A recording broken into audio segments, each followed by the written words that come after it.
istočnoj tribini.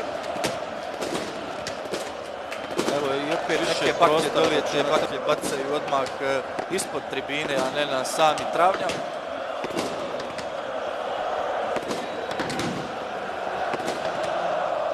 Ali vjerovatno kada su i oni shvatili da se neće isprazniti baklji ponovno, onda su i oni odlučili imati svoj trenutak slave.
Molimo navijače da ne ubacuju pirotehničke sredstva.